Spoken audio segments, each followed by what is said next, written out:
Good evening, guys.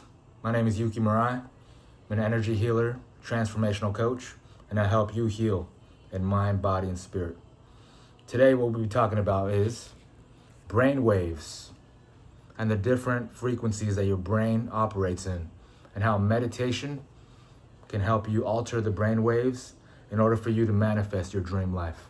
Whether it may be trying to heal your physical body, heal mentally, or to create whatever life that you desire. And meditation can be the gateway and the tool in order for you to manifest that. And how does the meditation help slow the brain waves or amplify the brain waves, depending on what you need in the moment and what you're going towards? So there's different brain waves, right? There's gamma, which is the highest frequency, and there's beta, which is a step below that. And then we have alpha, a little bit slower. And then we have theta, even slower. And then at the bottom of the tier is delta. Okay? So I'm gonna go through each brainwave state and what it's responsible for when you're in that state, in that very moment. So starting with delta. The delta wave, let me check my notes here, is 0.5 to 4 hertz. Hertz is basically how fast the frequency is of the brain. So if you ever look at a electroencephalogram or an EEG, which is basically a fancy term for a device that scans your brain waves and how fast your brain is firing at that specific moment. So if you ever look at that, if you go to the doctors or if you ever go to a neurologist, they put these electrodes on your head, and basically you see a graph and you see the little squiggly lines that go, either up and down, center line, back up and down, those jaggedy lines. You know what I'm talking about, right? So when you're at delta, basically the slowest frequency of your brain, right? The lowest frequency. It's when you're in deep, deep sleep, when you're dreaming, when your body is regenerating physically, when your brain is detoxifying, getting rid of the toxins, blood is flowing to the organs and tissues so that your body can heal, right? This is when you're basically completely knocked out, right? This is after REM sleep, right? Rapid eye movement sleep, which is a stage before that, right? You move in and out of it. And if you're getting quality sleep, hopefully you're getting, anywhere from 1 to 3 hours of deep sleep, and you're in that delta state, okay? This is when you truly heal. And this is when your body and your brain is truly regenerating, okay? A step above that will be theta. Theta waves are 4 to 8 hertz, okay? So it's a little bit faster frequency. And what this is responsible for is basically, it's the state between sleep and wakefulness, right? So you're in like a light slumber, light sleep, right? You're deeply relaxed, but you're still conscious of what's going on in your body and your environment. So if you've ever meditated deeply or had a really relaxing massage, you may have went in and out of theta, right? So you're there, but you're also pretty much in a light sleep. So you're deeply relaxed, but you're present, right? And this is a great place to create from, right? Your brain waves are slow enough, so then the bridge between your conscious mind and your subconscious mind is very narrow, right? And in this space between your conscious and your subconscious, a lot of new programming can be updated in your brain and your subconscious and unconscious mind, right? So this is a potent and powerful place to create from. And when your brain is slow enough, it's more open and receptive to new information. When we're going about our regular day, right, we're usually in a beta wave frequency, which is much faster and much more rapid. And in this moment, we can get shit done, right? We can go about our day. We're conscious, we're awake, we're present, right? We're going about our tasks from A to B to C, right? It's a great place to knock out tasks, to get work done, to communicate, right? I'm alert, I'm talking to you right now. Chances are my brain is somewhere between beta and alpha right now, okay? So I'm here talking to you, I'm fully conscious, I'm present as I'm communicating, right? I need my brain to be awake when I'm doing this, right? Theta is much, much slower, right? So when I'm in theta, I'm in a deep meditative or relaxed state, right? My body is asleep, but my mind is awake, right? So that is the perfect place to create from. And meditation helps drop you in to that brainwave state, right? So by conscious meditation, breathing, slowing the breath down, checking back with the body, and relaxing all the muscles, and becoming present to the moment, it sends safety signals from your body up to your brain that there's no tiger out there, and it's time to rest, relax, and digest. And when your body and brain gets that signal, the brain waves naturally slow down. The brain waves slow down, the body relaxes, and in that moment where your mind is awake and your body is asleep, new information can go from the conscious to the subconscious mind. And then rapid change can happen as a result. Making sense so far? Now we go up to the alpha waves. So we've covered delta, theta, and then up to the alpha waves now. And the alpha waves are 8 to 13 hertz. So you see how each stage of the nerves or the brain waves, now we're up to alpha, and 8 to 13 hertz is a little bit quicker now, right? So I'm coming out of the state where my body is completely asleep and my mind is awake. So I'm coming out of the state where I'm partially asleep and I'm deeply relaxed, and now I'm a little bit more awake, a little bit more perked up, but I'm still in a very relaxed and calm state, right? So if you can picture, this is where flow state happens. So this is where you're doing an activity, you're in the rhythm, but there's very little effort, and you're not striving or trying very hard in order to complete said activity. So let's say, for example, if you're writing poetry, if you're writing music, maybe you're playing an instrument, right? Your mind and your brain are awake. You're present, but you're also very, very relaxed, right? So you're in a calm state, right? So you're still in that light meditative posture, but your brain is a little bit more awake, right? So you're in between the beta brain waves, which is widely awake, fully present, right? More of a brain waves where you're fully present and here, but the tasks and the alertness is a little bit higher, right? And then the theta, you're a lot more relaxed. You're almost in a sleep, right? And then the alpha is that sweet spot in between, right? Where the flow state is. This is like the sweet spot. And if we can achieve this throughout the day and go in and out of beta to alpha, right?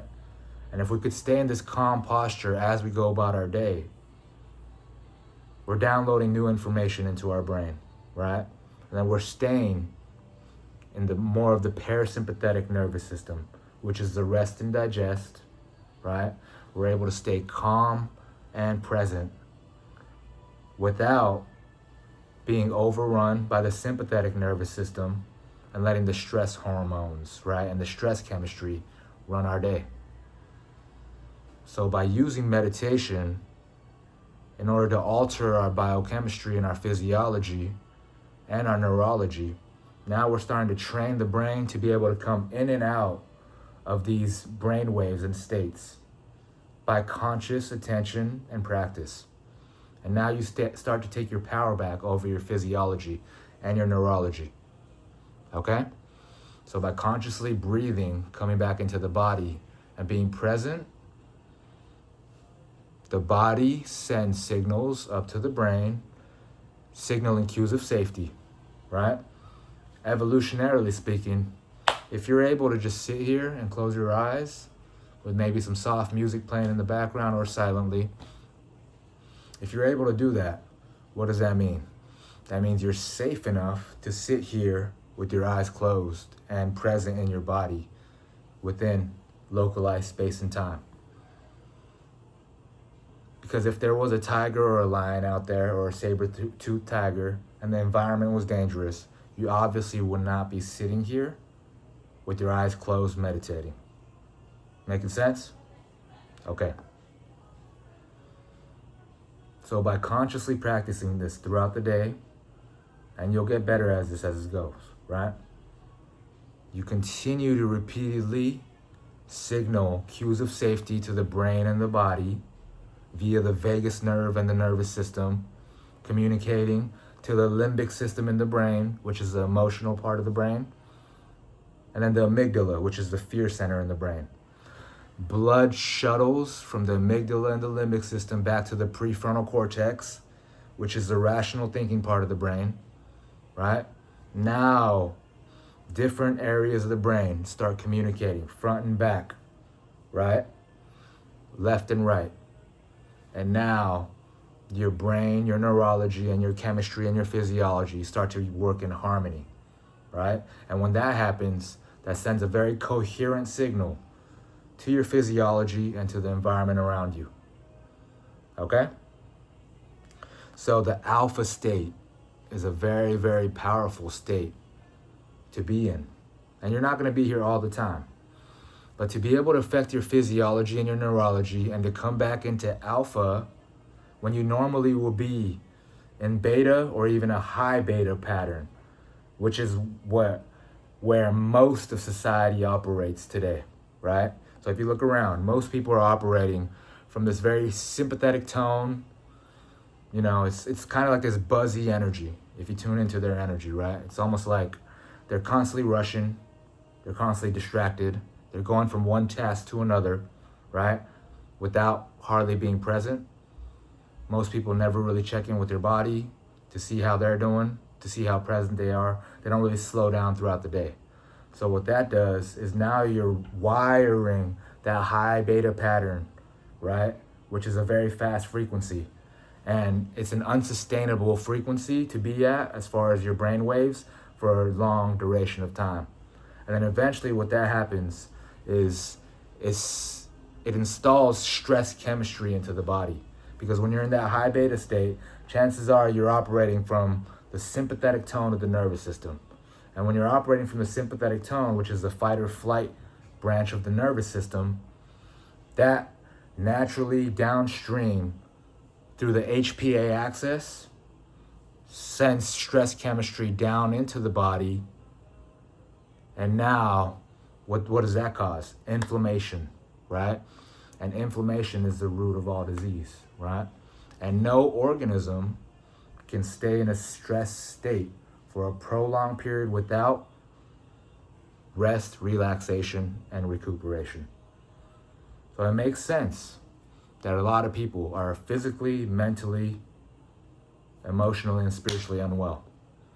Because when you're constantly living in this high frequency, beta brainwave, coupled with the sympathetic tone in the nervous system, right? Without relaxation, recuperation, and presence, and slowing down throughout the day, pockets of peace, I like to call it.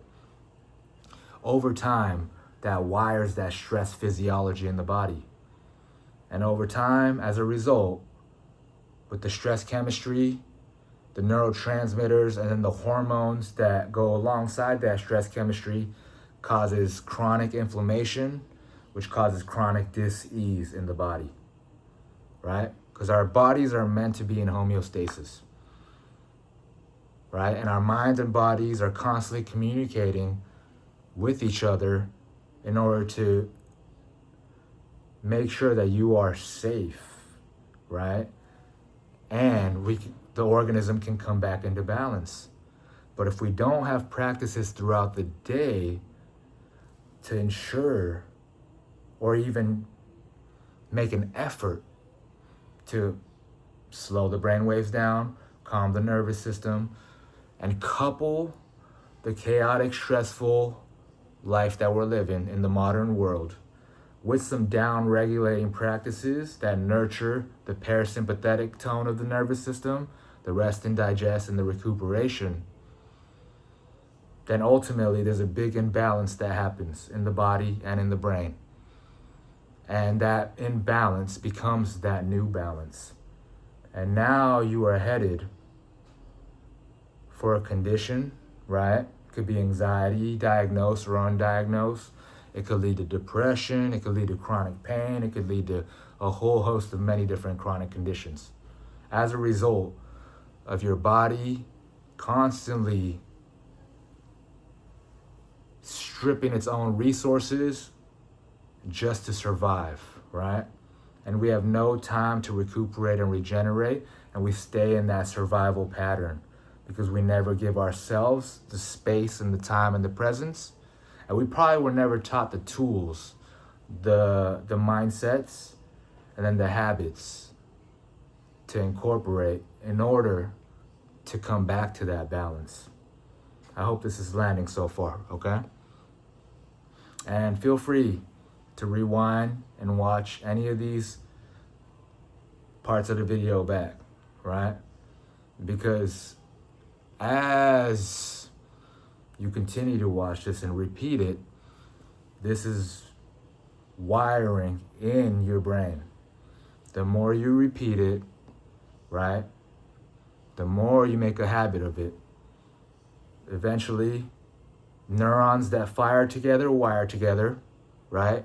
Different synapses and neurons start to communicate with each other. And when neurons come together and make a new connection, that's called a memory, right? And memory is information, and information leads to transformation. But that comes through repetition, because the brain learns through repetition. So if you listen to this one time, cool. Some of you geniuses, you may only need to hear it one time, right? But for the rest of us, mortal humans, we may need to come back to this time and time again so that your brain really installs, wires, and learns this information from the inside out, right? So come back to it if necessary, whenever you need it, time and time again. It's like working out, right? You don't just go to the gym one time and expect to have a six-pack, to have the muscles, the body that you want, right? Physically, we know these things. You know, you gotta eat well, you gotta go to the gym. You know, you ain't gonna just go to the gym once or twice and expect to have that dream body. Similarly, when it comes to our mind and our brain, we gotta nurture it, right? Our brain is a muscle, right? Brain is an organ, and it needs love just as much, if not more, than our physical body. So what are you doing to train your brain? What are you doing to train your nervous system, right?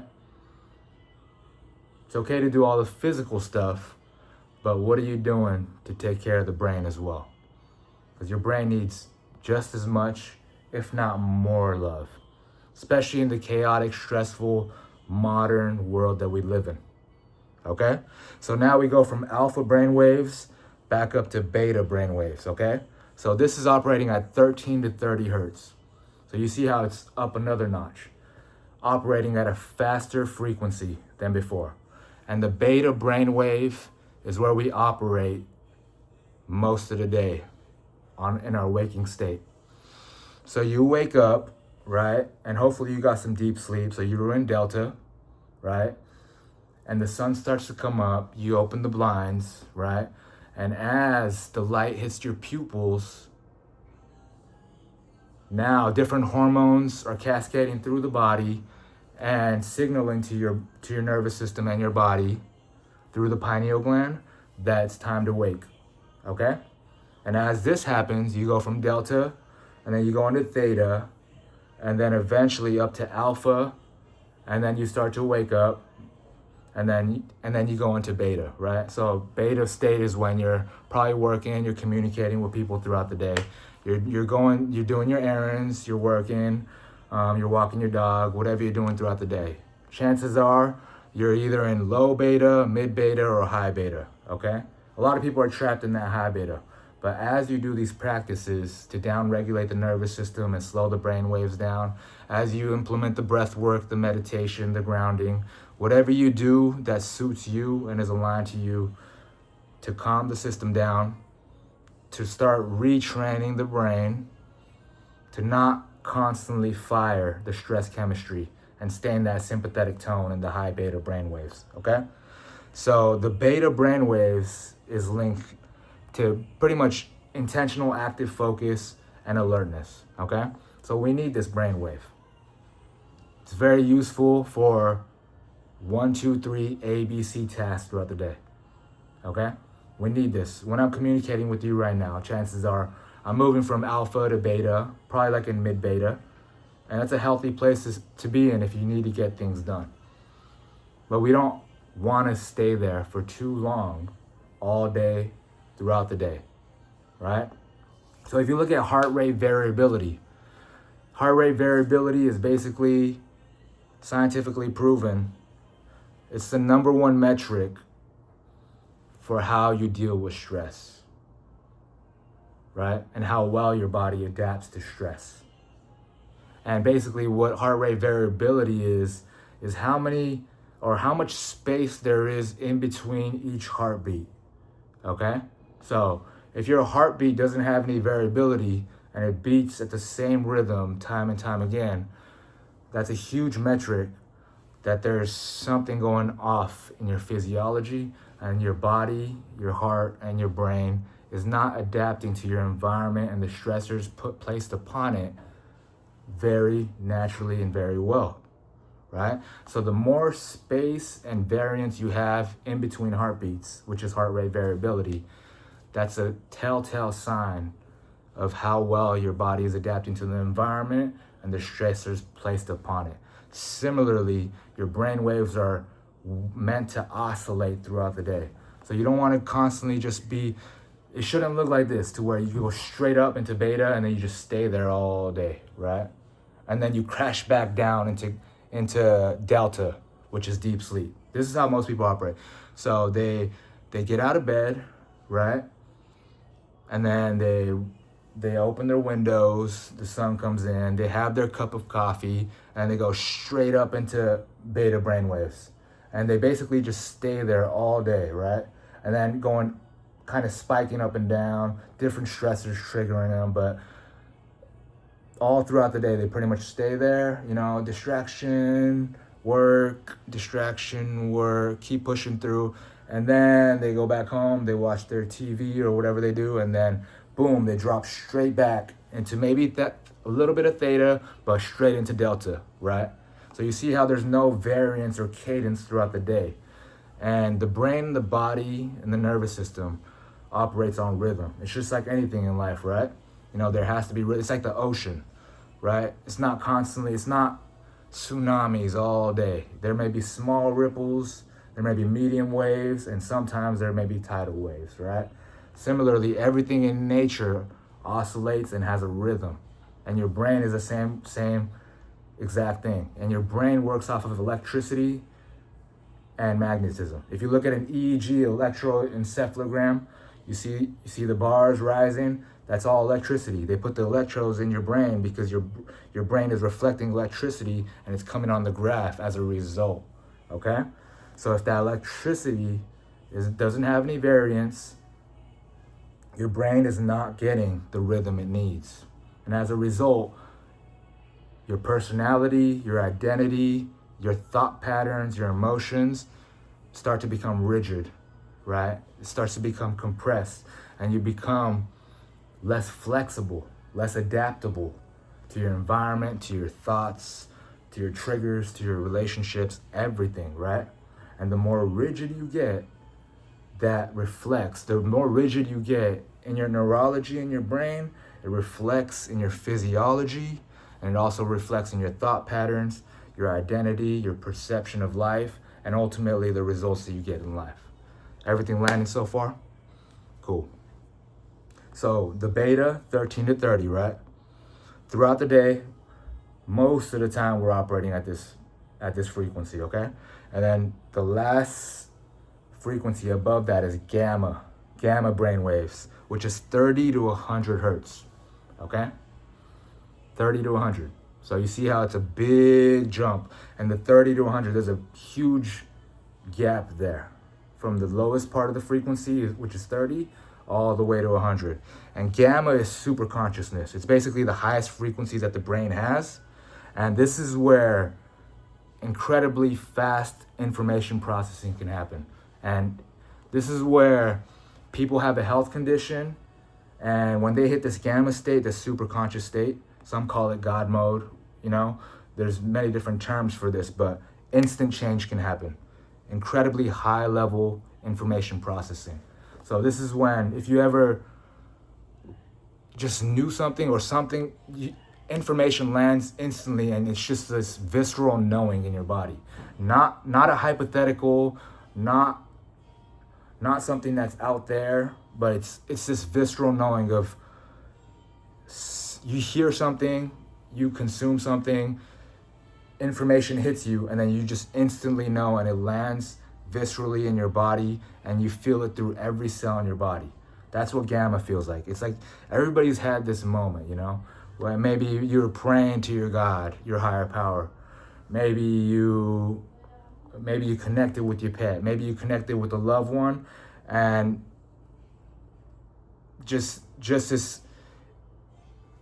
love that surpasses all human understanding. And this is when every part of your brain is communicating with each other. And this is why they call it the super conscious state. And it's the fastest frequency. And this is where the greatest transformation can happen. And this can be applied and implemented and reached through meditation as well. By deep devotion and practice to your presence, you can do different breath practices that alters your brain chemistry. And when you get to this point, instant change can happen. This is when you have the cancer, and then one moment you have the cancer, the next moment it's completely gone, right? The tumor dissolves instantly. And this is where miracles happen. You hear it in churches, different places, to where somebody prays over somebody. A person couldn't walk for 30 years and now they're dancing off of their wheelchair, Things like this can happen, but only when you surrender and the gamma state gets activated in the brain, okay? So now it goes from gamma, beta, alpha, theta, delta, right? So there's 5 different frequencies of your brain. And our goal is to be able to oscillate through those rhythmically throughout the day, right? So that we're touching all the frequencies as we rise up the ladder of the brain waves, right? And then eventually coming down slowly as well, right? So you go from the beta throughout the day, right? High functioning, information processing, task-oriented behavior. And then dipping down into alpha as you finish work, you come back home, maybe you have a meal, now you're chilling with your dog, watching maybe your favorite show, and, with your fuzzy blanket, and you got your heater, and now, sipping a warm cup of tea, whatever you do. Now you're starting to slow down the brainwaves. You're starting to chill out a little bit. Put the phone away for a little bit, maybe. Put the stress from work away for the day. And now the brainwaves are slowing down into alpha, 8 to 13 hertz, okay? And as you start to wind down towards bed, a meditation practice, a grounding practice, maybe some journaling, maybe some breath work, maybe snuggling with your pet, reading your favorite book. Now your brainwaves are slowing down even more. Now you're preparing for sleep, okay? You see how it's a gradual process, right? I don't just go from stressed out all day, all to work, carrying my stressors, staring at my phone, scrolling through social media, still carrying the stress, and then just hit the sheets straight into bed, right? There's got to be a gradual process as we wind down. And your brain needs that rhythm and then the gentleness, right? to slowly wind down and slowly ramp up as well, okay? So as you go down, you're starting to wind down in bed. Maybe you turn the red lights on, turn off the fluorescent lights, and you get your blue light blockers on, turn off the screen, get off your phone, sipping your tea. Now we're into theta, and now we're prepared for sleep, okay? Now maybe you do your affirmations at night, you do your journaling, you do your nighttime ritual, you brush your teeth, you rub your favorite facial cream on your body, or on your face, and now you're ready, okay? You got your favorite blanket on, you sleep on the left side or the right side of your body, or on your back, whatever you choose, and now you're ready, okay? Your brain waves have slowed down enough to where now it's ready to enter delta. Delta is a deep sleep, but you see how we slowly prepared our brain and our nervous system to enter into the delta, which is where your brain detoxifies, your brain heals, and then your physical body regenerates as well, right? But it has to be a gradual process, right? Just like anything in life, it's rhythm, right? Noticing the patterns, noticing what affects the neurology and physiology, and noting down what works for you. What are the calming, grounding practices that bring you back to presence and calm?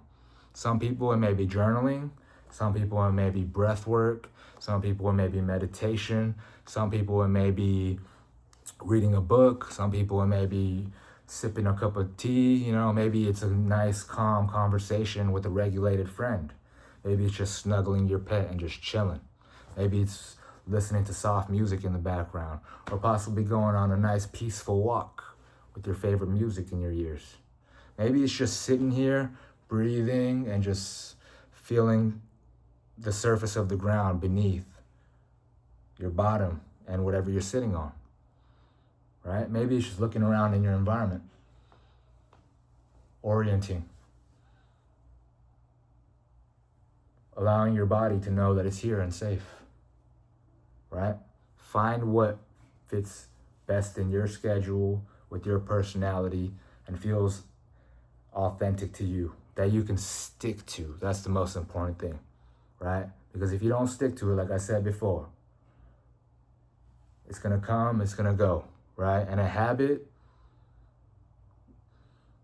is never gonna be installed unless you repeat it over and over and over again. They used to say a habit takes 21 days to install, but now there's new research coming out that it actually takes about 90 to 100 days, okay? And this is not about being hard on yourself, putting pressure on yourself, and definitely not filling yourself with guilt and shame if you don't complete it, right? If you miss a day, it's totally fine. Come right back to it. But the important part is you find what works for you and continue to do it until it becomes unconscious competence, right? There's conscious competence and unconscious competence. It's like brushing your teeth, right?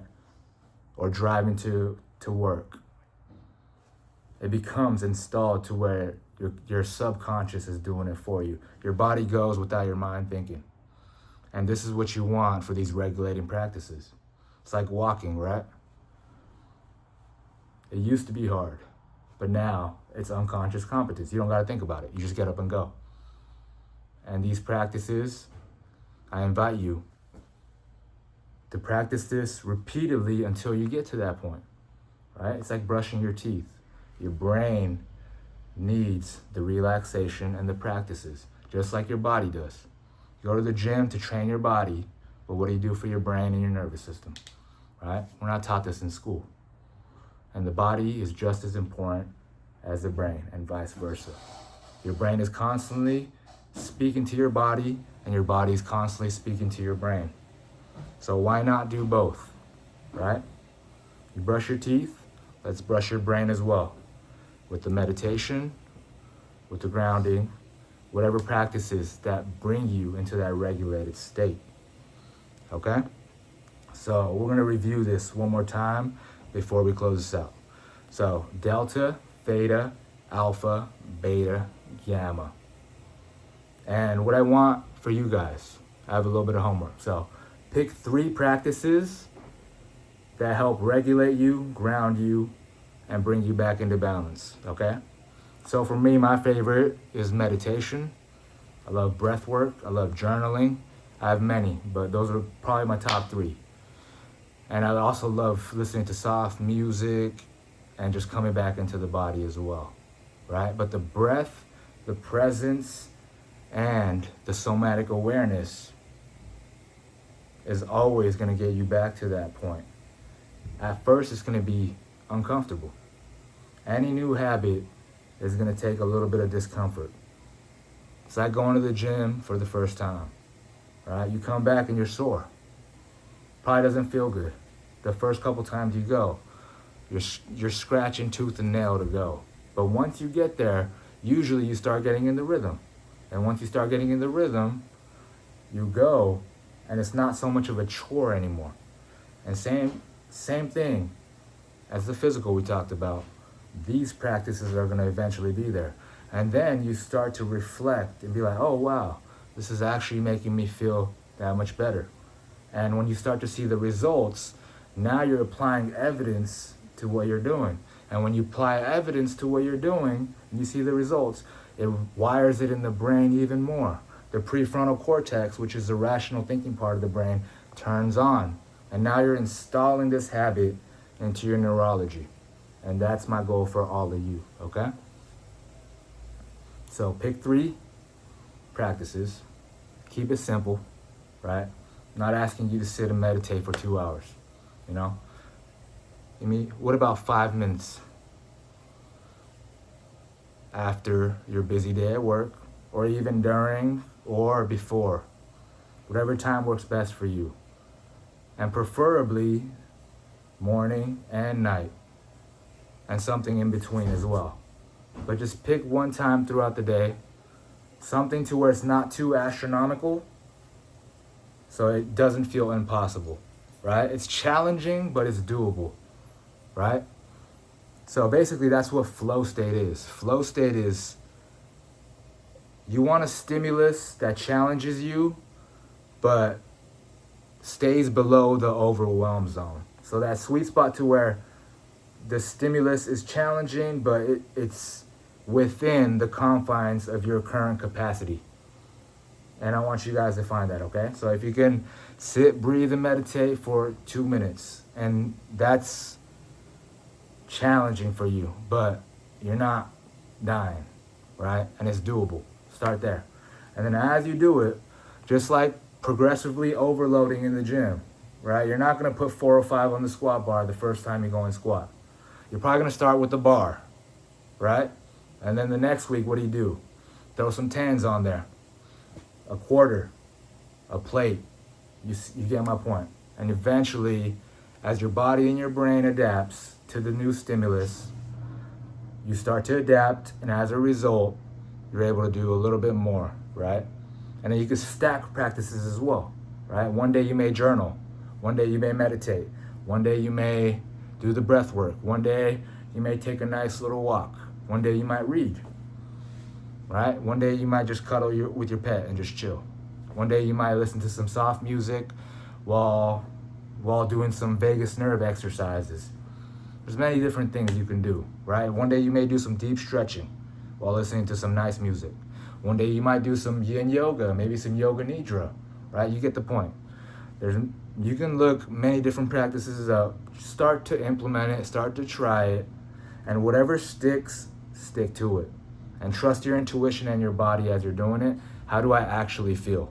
Not what they told me makes them feel good, but what makes me feel present, calm, collected, and here. And most of all, safe, okay? So after you pick the 3, I don't even want to call it exercises, but 3 practices, rituals, habits, right? I want you to pick a time of the day that suits best for you, right? That's doable, like I said. Preferably convenient in the beginning, because you don't want something that's inconvenient that's going to knock you off your already ingrained schedule.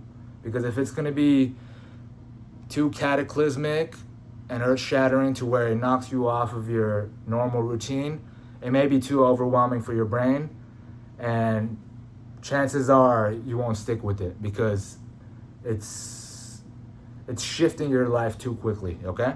So if the morning, let's say you got a little bit of time before you go to work in the morning, that may be a good time for you. And you feel, maybe, your kids are going to school, husband left for work, and you have that little bit of time. Let's start there. Maybe for other people, after work, maybe might have some quiet time in the evening after dinner. That might be good for you. Others of you, maybe morning and night is just too much with family, with obligations, things going on, right? And maybe that doesn't fit for you. How about something in your lunch break to where you have a little bit of a pocket of time in between your day, in between work, school, whatever you're doing? Can we find a little bit of time in between that space and find time for yourself there? Would that be possible? Okay? I'm not asking you to do it 3 times a day for 2 hours. All I'm asking is a couple minutes to start, right? 3 to 5 minutes, maybe even a minute to start. 1 time a day, right? And then, can we continue that for every day that week, right? You can take the weekends off. I'll give you that, okay? So Monday through Friday, starting off, can we implement that practice, right? Out of the 3 practices that you noted that suits best for you, can we pick one? You can vary this, by the way. One day you may do plan A, one day you may do B, one day you may do C. Find the rhythm and always check in with your body to see what resonates that day in that moment, okay? And now you're establishing that relationship with your body and the intelligence within again, right? Now you're starting to trust yourself. Now you're starting to become the leader, right? You're not looking out there anymore for the answers. You're coming back within because the answer has always been within you, okay? So now that we've established that, okay? 3 practices, Monday through Friday, and picking the most comfortable, convenient time throughout the day for those practices and doing it every day that week. And you can start with 30 seconds. You can start with a minute. If you're courageous, you can go 5, 10 minutes, and then gradually build up from there from week to week, okay? Adding a minute, adding a couple minutes, right? Maybe changing the variations.